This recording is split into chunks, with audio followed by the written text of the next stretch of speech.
नमस्कार, आप देख रहे हैं TV7 भारत लाइव। बात करते हैं बालाघाट जिले की। ट्रांसपोर्ट यूनियन ने जताया रोष, सड़कों की बदहाली पर उठाए सवाल।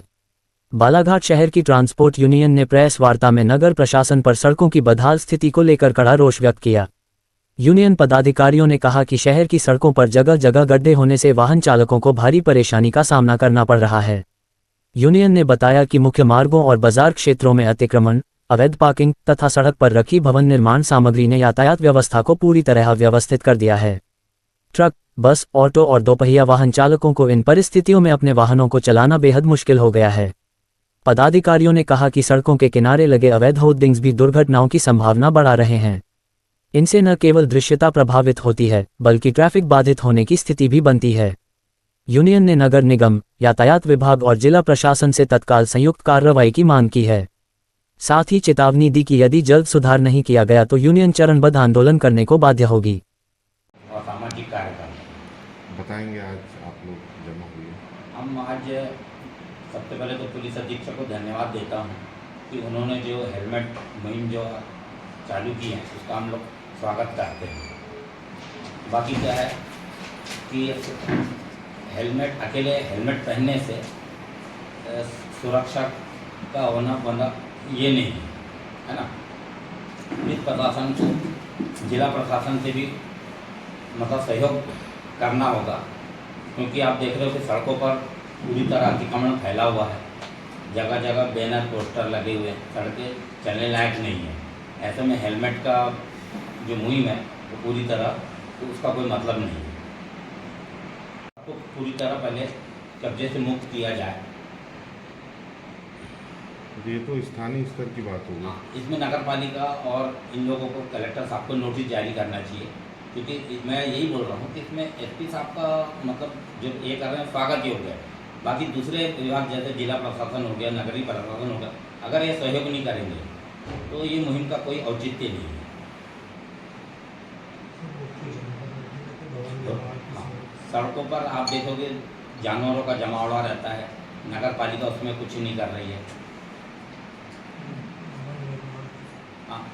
जगह जगह मेरे वैसे लेटर में सब लिखा हुआ है, इसमें डिटेल आप उसमें संज्ञान में ले लीजिए। में हेलमेट अनिवार्य रूप से कार्यक्रम जो किया जा रहा है बहुत अच्छा है। आज वो धरातल में उतर के काम कर रहे हैं, उसका परिणाम भी दिख रहा है। अगर आपको किसी भी काम को सक्सेस करना पड़ेगा तो आपको जमीनी स्तर में उतरना पड़ेगा।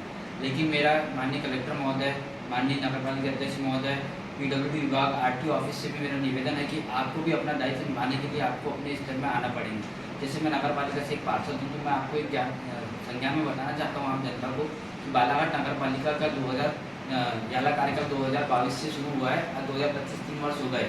कम से कम हम लोगों ने 600 करोड़ रुपए का बजट को प्रस्तावित कर दिया है। लेकिन 600 करोड़ के हिसाब से अगर बालाघाट नगर पालिका परिषद में काम देखा जाए तो हमको स्तर में नहीं दिखता है। ज़्यादा बड़ी बात नहीं करता मैं, हनुमान चौक में आप जलभराव की स्थिति देख सकते हो, अम्बेडकर चौक में जलभराव की स्थिति देख सकते हो। आप 600 करोड़ रुपए का बजट तो पास कर रहे हो, लेकिन आप 10 से 15 लाख रुपए के CCTV कैमरे नहीं लगा पा रहे, 10 से 15 लाख रुपए के आप सिग्नल नहीं लगा पा रहे, आप शहर में पार्किंग के लिए जेब्रा क्रॉसिंग नहीं बना रहे, पैदल आप राहगीरों के लिए आने जाने के लिए, आप पार्किंग की व्यवस्था के लिए रेडियम की पट्टी जो लगती है सड़कों में आप वो नहीं कर पा रहे। आप बैंकों की पार्किंग देख लीजिए, बड़े बड़े शोरूमों की पार्किंग देख लीजिए, आप उनके वाहन मेन रोड तक के रहते हैं। RTO क्या कर रहा है मुझे बताइए?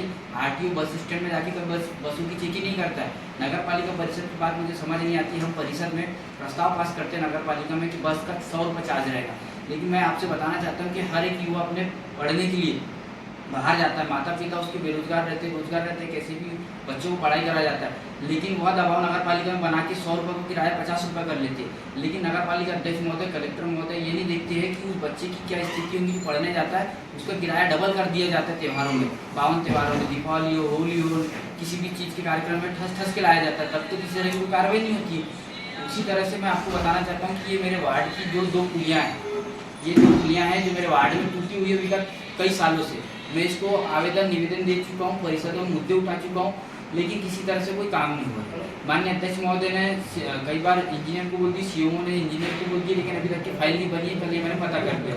मैं आपको एक चीज़ ये बताना चाहता हूँ कि नगर पालिका प्रशासन में अधिकारी कर्मचारी वर्ग पूरा हावी हो चुका है। ना अध्यक्ष महोदय की सुनी जाती है, ना CO सर की सुनी जाती है।